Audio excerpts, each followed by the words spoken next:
हमारे pivot table से होते हैं उन क्वेश्चंस को आप इस ग्रुप बाय फंक्शन से भी कर सकते हैं।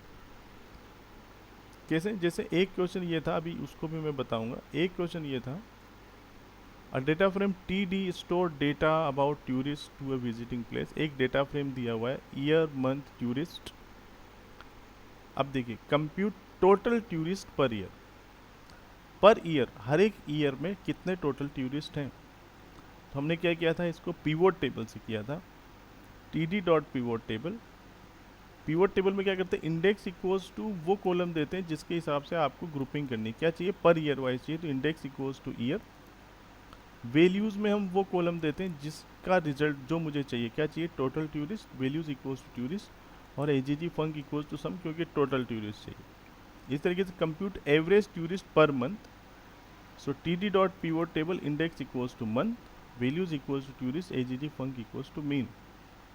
लेकिन अब यही चीज़, अब जैसे मुझे क्या चाहिए, compute total tourist per year, year wise, मतलब ग्रुपिंग करनी है किसका, year wise. So T D dot group by year. फिर क्या चाहिए, केवल टूरिस्ट चाहिए, तो स्क्वायर ब्रैकेट में टूरिस्ट, और फिर ए जी जी फंक्शन में क्या लूँगा मैं यहाँ पर, सम। कैसे करूँगा, T D dot group by year, then in square bracket tourist dot sum. अब देखो, इसमें एक और शॉर्टकट मेथड है, डॉट ए जी जी करके भी लिख सकते हैं, या फिर डायरेक्ट आप, अगर एक ही फंक्शन है तो आप सम को यूज़, मतलब डायरेक्ट उस फंक्शन का नाम लिख सकते हैं। जैसे यहाँ पर ए जी जी सम लिखूँगा, इससे भी मेरा काम हो जाएगा। ए जी जी मेथड को आप यूज़ करेंगे जब मल्टीपल फंक्शन, क्योंकि मल्टीपल अगर एग्रीगेशन फंक्शन लगाने तो स्क्वायर ब्रैकेट में देने पड़ेंगे, तो इसको यूज़ करना पड़ेगा। लेकिन अगर एक ही फंक्शन अप्लाई कर रहे हैं तो आप इसको और छोटा कर सकते हैं, डायरेक्ट लिखेंगे सम,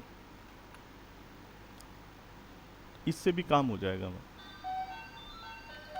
okay, so T D dot group by year tourist dot some.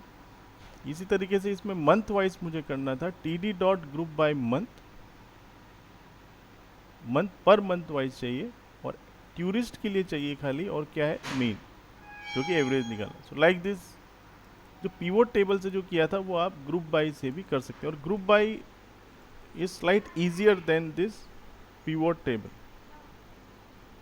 Okay, now let's see this question, how we can do this.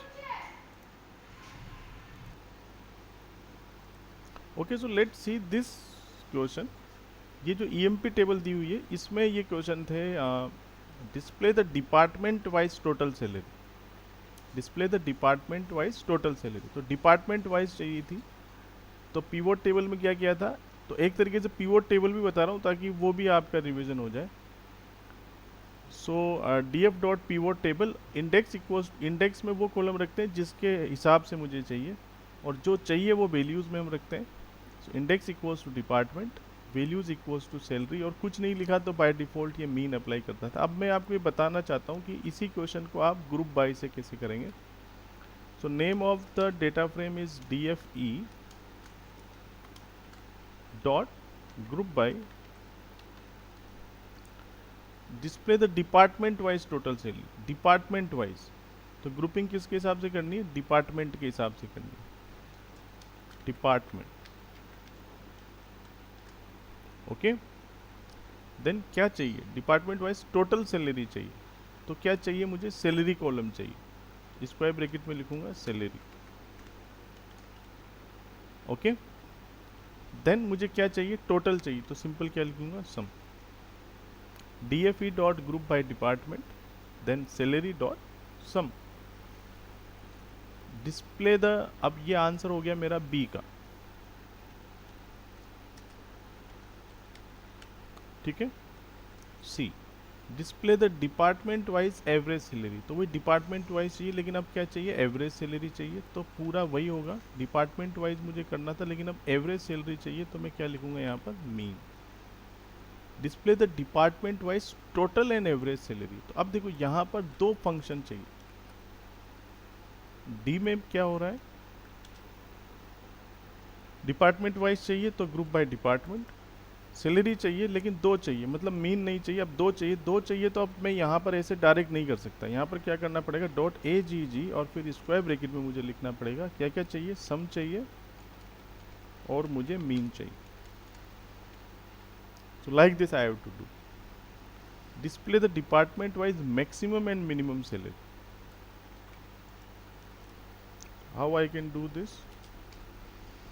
Group by department salary. Now I want this max and this min. So like this we can use this group by to solve these questions. Now interesting is why we are using these two options, pivot table and group by. Actually pivot table का जो scope है वो पूरा data frame में काफ़ी अच्छा है। पूरे डेटा फ्रेम में आप अलग अलग तरीके से पिवोटिंग करके इंडेक्स वाइज, इंडेक्स को भी आप मल्टीपल लेवल पे यहाँ पर ग्रुपिंग कर सकते हैं। जैसे इंडेक्स में आप मल्टीपल ग्रुपिंग कर सकते हैं, multiple group by function, multiple aggregate function apply कर सकते हैं, मल्टीपल कॉलम्स ले सकते हैं। सो पिवोट टेबल पूरे डेटा फ्रेम में काफ़ी बेटर तरीके से काम करता है। ग्रुप बाय एक जनरल फंक्शन है जो कि आप डेटा फ्रेम में यूज़ कर सकते हैं, सीरीज़ में यूज़ कर सकते हैं, और जो एरे है 1D एरे 2D एरे उनमें भी यूज़ कर सकते हैं। तो जनरलाइज ग्रुपिंग फंक्शन है, सिंटेक्स भी बिल्कुल आसान है।